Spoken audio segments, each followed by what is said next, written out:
Hello everyone. और अब हम आज से लोगों में प्रोग्रामिंग करके देखेंगे।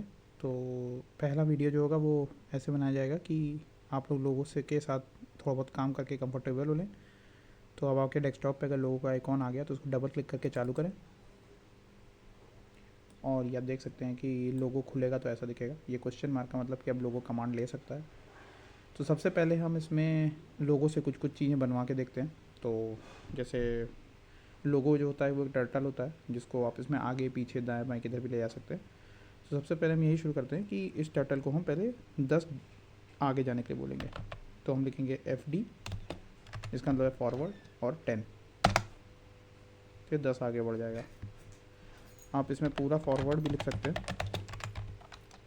तो भी आगे बढ़ जाएगा। अब आप इसे, जैसे हमने 20 आगे बढ़ाया, अब हम इसे 90 डिग्री राइट घूमने को भी कह सकते हैं। तो RT90 लिख सकते हैं।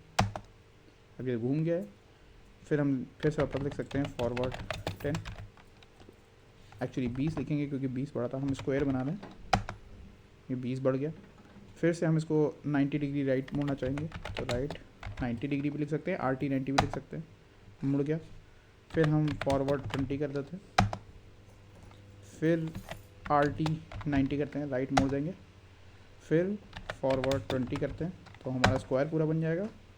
और RT90 करके हम इसको वापस अपने पुराने पोजीशन पे, जो ओरिजिनल पोजीशन थी, उस पर ले आएंगे।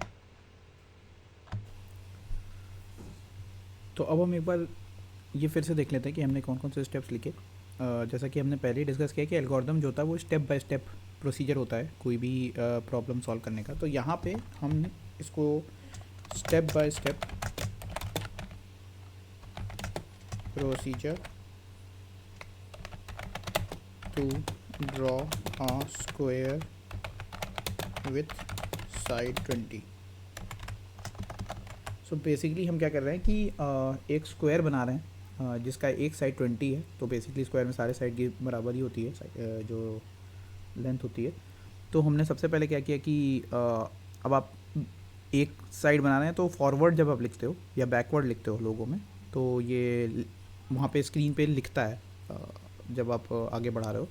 तो पहले आप इसको एक बार में 20 बढ़ा सकते थे, या फिर दो बार में 10-10 करके भी बढ़ाएंगे तो भी 20 बढ़ेगा। तो जैसे कि पहले दो स्टेप में आपने इसे 20 बढ़ाया, फिर आपने ये RT90 होगा, मैंने यहाँ गलत लिखा है। तो अगले स्टेप में आपने इसे 90 डिग्री मोड़ने को कहा, RT90 हो गया। फिर आपने दूसरा साइड बनाया FD20 करके। फिर तीसरे स्टेप में फिर से आपने 90 डिग्री मुड़ने को कहा, फिर आपने 20 बढ़ाया जो कि इसका तीसरा साइड बनेगा। फिर आपने इसको 90 डिग्री मुड़ने को कहा, फिर 20 बढ़ाया जो कि चौथा साइड है। और ये आखिरी में 90 डिग्री आपने इसे इसलिए मोड़ा ताकि आप ये वापस जो इसका शुरुआती पोजीशन था वहाँ पे आके ये टर्टल खड़ा हो जाए।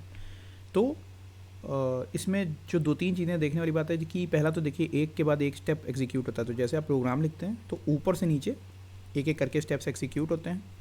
दूसरी चीज़ों की एक यहाँ देखने वाली बात है लोगों की कि हर जो कमांड है जो वर्ब्स हैं वो उसका एक शॉर्ट वर्जन भी है, एक लॉन्ग वर्जन भी है। तो आप फॉरवर्ड पूरा भी लिख सकते हैं या फिर सिर्फ FD लिख सकते हैं, दोनों ही काम करता है। वैसे ही राइट भी लिख सकते हैं या उसका शॉर्ट फॉर्म RT भी लिख सकते हैं। तो ये भी एक एस्पेक्ट है। और अब आप इसको एक तरह से बोल सकते हैं कि 20 बाय 20 का स्क्वायर बनाने का तरीका क्या है। अब मैं चाहूँगा कि अगर आप प्रैक्टिस कर रहे हैं तो एक बार आप खुद से भी ये स्टेप्स चला के देखें ताकि आप देख पाएँ कि अगर कंप्यूटर पे लोगों सही से काम करने लगे।